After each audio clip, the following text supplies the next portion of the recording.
The rain hadn't stopped in hours. Christian Parker, a single father in his early 40s, stood under the flickering lights outside the Child Services office, his coat soaked through. He had come to finalize the paperwork for a volunteer transport job, a favor he did sometimes to help the foster system, something that reminded him he was still useful since losing his wife 3 years ago. His own daughter, Ellie, was already fast asleep in his truck's back seat, curled up with her favorite blanket and worn-out teddy bear. Inside, the air was heavy, thick with the stench of coffee and tension. Most of the children from a recent raid had already been claimed or reassigned except one. A young woman sat alone in the farthest corner of the waiting room, unmoved by the chaos around her. Her hoodie was pulled low over her face, her arms crossed tightly. Most assumed she was 16, 17 at best. A problem child, the staff whispered. No name, no ID, and no one who knew her had stepped forward.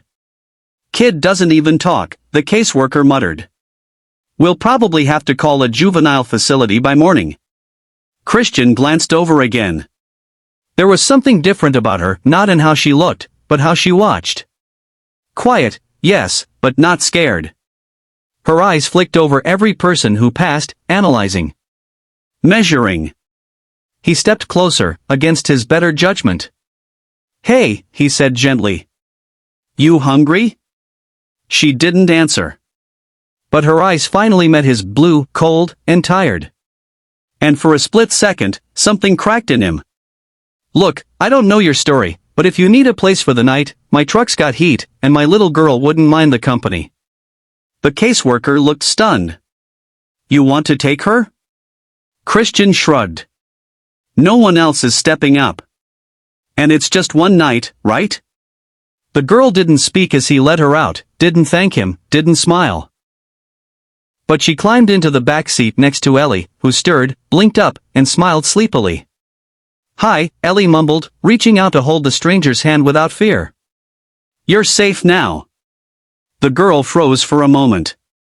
Then, slowly, her fingers curled around Ellie's. Her name, she eventually said, was Riley. And true to what she projected, she didn't speak much.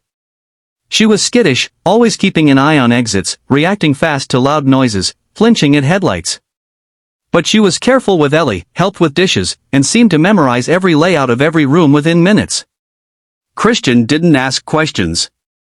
Until the third night, when the gunshots rang out near their rural home. It was supposed to be a quiet place. A fixer-upper on the edge of town. But when 3 men showed up in the middle of the night armed, masked, Christian barely had time to reach for the bat under his bed. Then he saw something impossible. Riley wasn't scared. She was calculating. She took down the first man with a brutal efficiency that didn't belong to any teenager. Disarmed the second with a kitchen knife. When the third tried to flee, she didn't hesitate, pinning him with a broken chair leg until the cops arrived. Christian stood dumbfounded in the hallway, holding Ellie tightly as sirens approached. At the station, the truth unraveled like a movie plot. Riley was Special Agent Riley Brooks, 29 years old, part of an undercover FBI operation that had been trailing a child trafficking ring for nearly a year. Her final assignment had placed her inside a makeshift camp posing as a teen runaway waiting for the bus that finally came. But in the chaos, her calms were lost, and her cover too deep for anyone to recognize her immediately. She had slipped through the system, deliberately unclaimed, to continue observing a few remaining suspects she believed were planted in local agencies. Until Christian found her.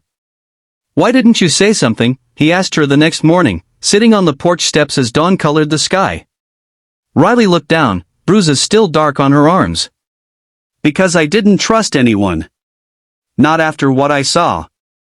But your daughter, she looked at me like I was human. Like I wasn't broken. He didn't know what to say. The weight of it, what she'd endured, what she'd done, it humbled him. You saved us, he finally said. No, she whispered. You saved me. A month later, the court officially cleared Riley's name and restored her credentials.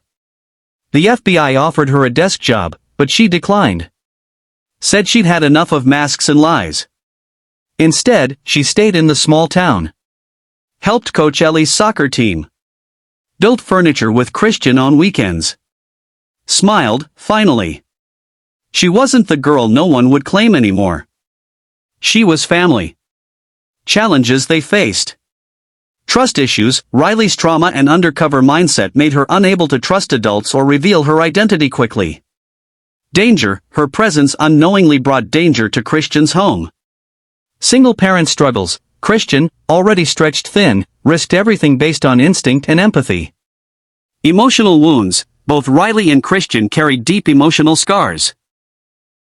His from grief, hers from years undercover.